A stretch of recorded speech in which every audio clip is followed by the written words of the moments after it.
इसी सवाल को हम बनाएंगे रिलेटिव फ्रेम में।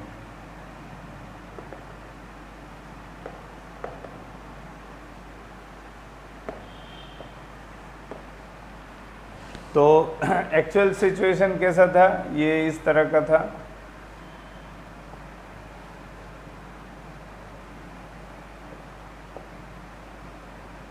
ये बी था, ये ए था,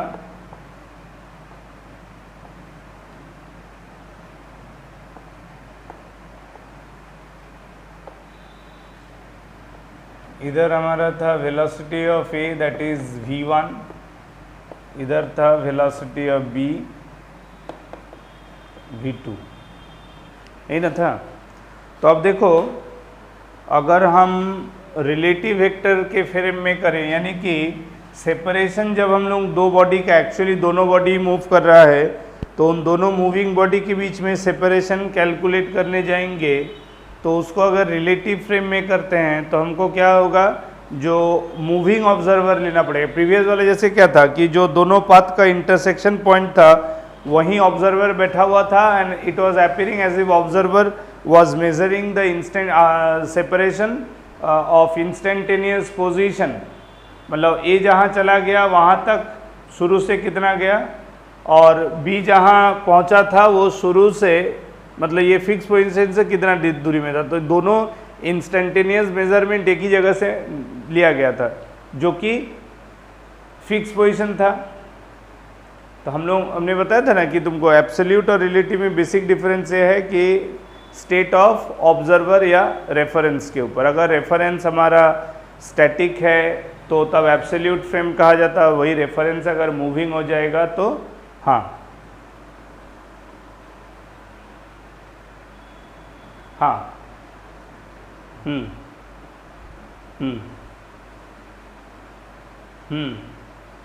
बिल्कुल बिल्कुल। तो यहाँ क्या करेंगे, यहाँ जो डिस्टेंस ऑफ सेपरेशन मेज़र करने के लिए यहाँ ए और बी में से किसी एक को ऑब्जर्वर बना देंगे। टेकिंग बी, मान लो एक ऑब्जर्वर की तरह अगर ट्रीट करते हैं उसको, हाँ, taking B as an observer, taking B as an observer,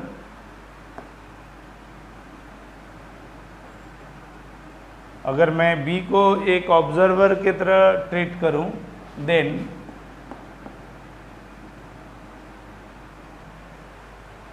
then velocity of A as seen by B, वो ये होगा, ये क्या होगा, वेलोसिटी ऑफ ए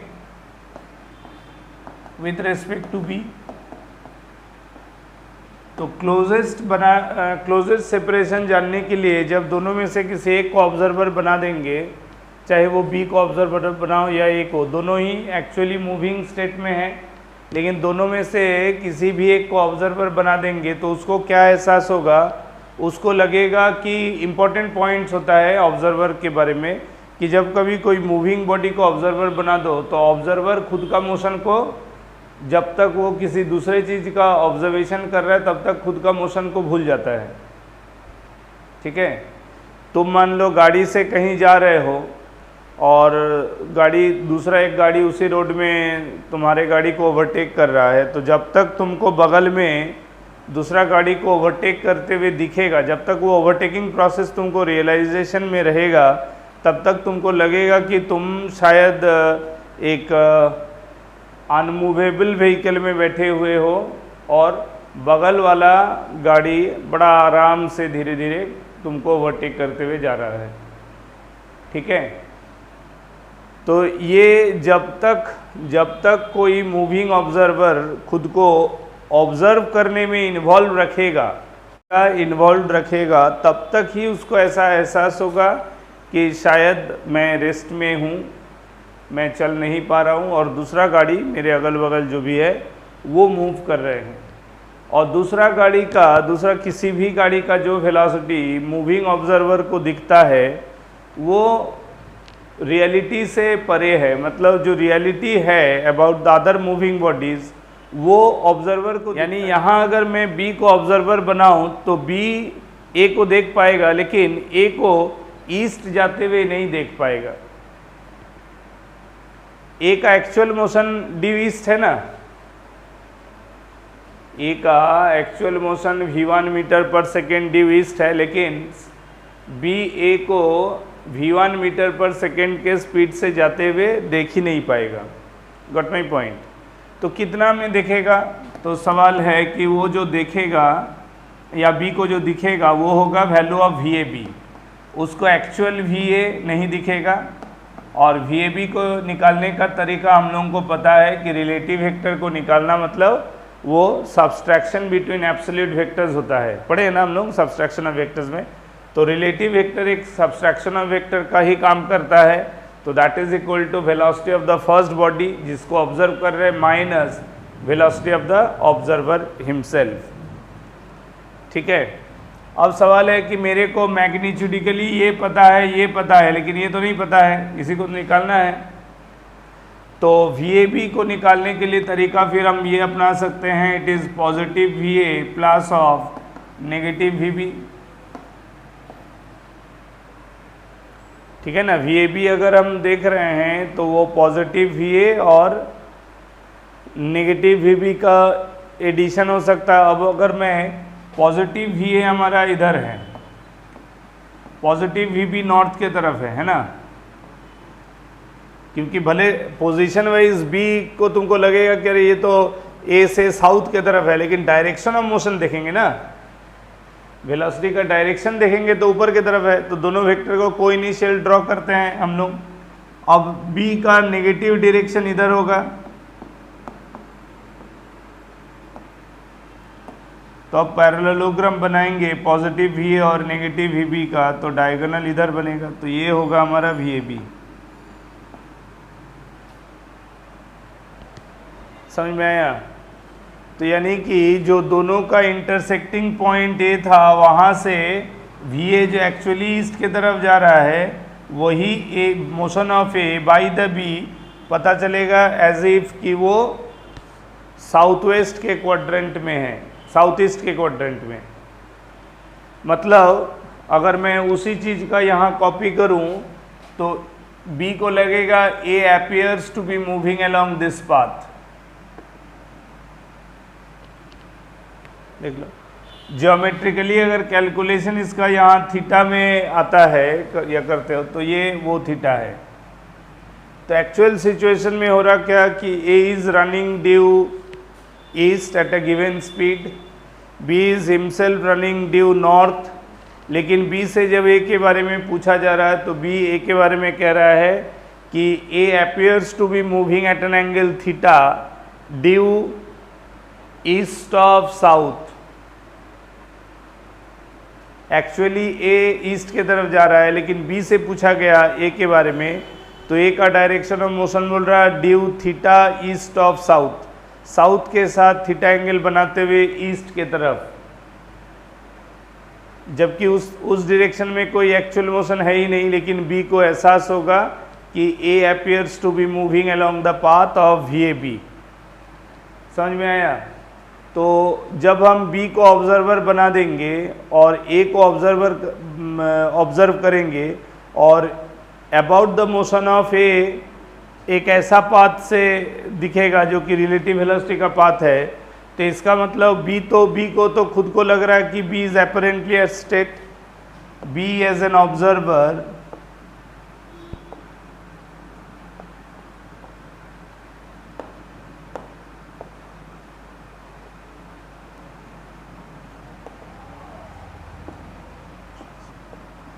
बी एक ऑब्जर्वर के रूप में अपरेंटली स्टैटिक है।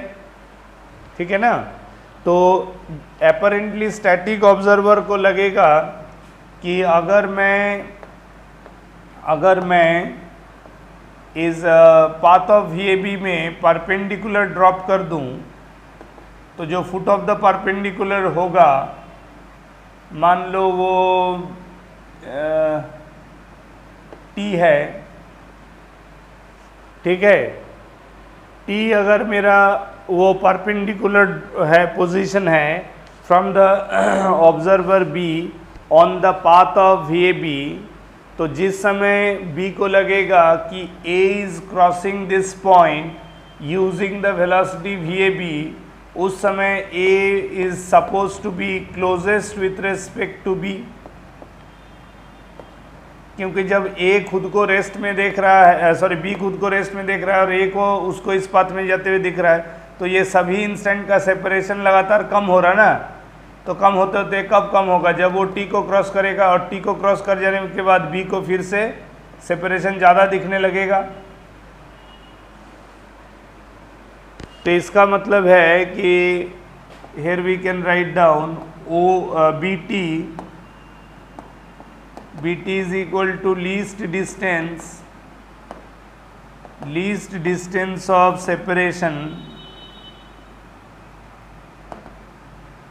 between moving bodies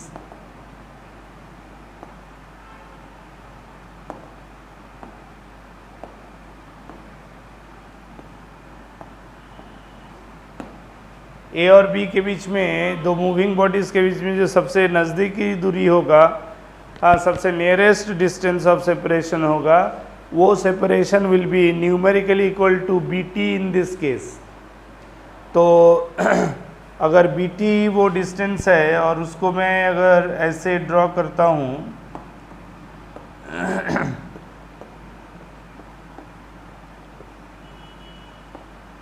तो देखो थीटा के रिस्पेक्ट में ये हाइपोटेन्यूज है, ये परपेंडिकुलर है, ये बेस है ना। तो बेस को मैं लिख सकता हूँ डी कॉस थीटा और परपेंडिकुलर को मैं लिख सकता हूँ डी साइन थीटा। तो इसका मतलब लीस्ट डिस्टेंस ऑफ सेपरेशन जो है वो न्यूमेरिकली कितना है, डी साइन थीटा।